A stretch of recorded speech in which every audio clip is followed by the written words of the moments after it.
உங்களுக்கு என்ன வேணும்? ஒரு நல்ல சாப்பாடு, நல்ல ஒரு சேஃப்டியாக அவங்க தங்கறதுக்காக ஒரு வீடு, நிம்மதியாக நைட்டு தூங்கணும்.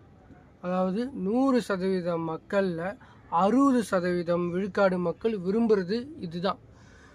மற்றவங்களாம் இருக்காங்க, எனக்கு ரோலக்ஸ் கார் வேணும், எனக்கு லம்போனி கார் வேணும், எனக்கு ஈசிஆரில் கெஸ்ட் ஹவுஸ் வேணும், வீடு வேணும், பங்களா வேணும்னு நான் அவங்கள பற்றி பேசலை.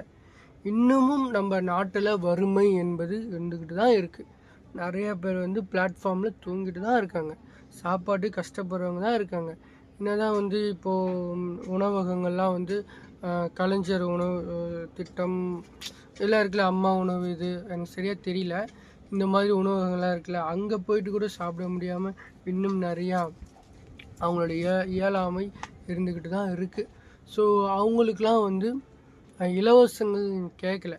அவங்களுக்கு ஃப்ரீயாக கொடுக்குற fridge, washing machine, TV, mixie இதெல்லாம் எடுத்துன்னு அவங்க எங்கே பிளாட்ஃபார்ம்லேயே வச்சுப்பாங்க. தனி மனுஷனுக்கு வேண்டியது ஒரு நல்ல சாப்பாடு, தங்கிறதுக்கு ஒரு வீடு, இதுதான் அவனுக்கு வேணும். நிம்மதியான உறக்கம், நைட்டு தூங்கும் போது அவன் நிம்மதியாக தூங்கணும். ஸோ அதுதான் வேணும். இலவசங்கள் இந்த எலெக்ஷனில் வேண்டாம். மதிப்புக்கும் மரியாதைக்குரிய தமிழ்நாடு சீஃப் மினிஸ்டர் ஸ்டாலின் அங்கிளாக இருந்தாலும் சரி, opposite party leader Edappadi Palaniswami அங்கிளாக இருந்தாலும் சரி, இப்போது நம்ம அண்ணன் விஜய் அண்ணன் டிவிகே விஜய் அண்ணனாக இருந்தாலும் சரி, அவங்க எல்லாத்துக்குமே வைக்கிற ரெக்வஸ்ட், நீங்கள் உங்கள் கண்ணில் பார்த்துட்டா நீங்கள் விட மாட்டீங்க. பார்க்காம இன்னும் நிறைய மக்கள் நம்ம நாட்டில் கஷ்டத்தில் இருக்காங்க.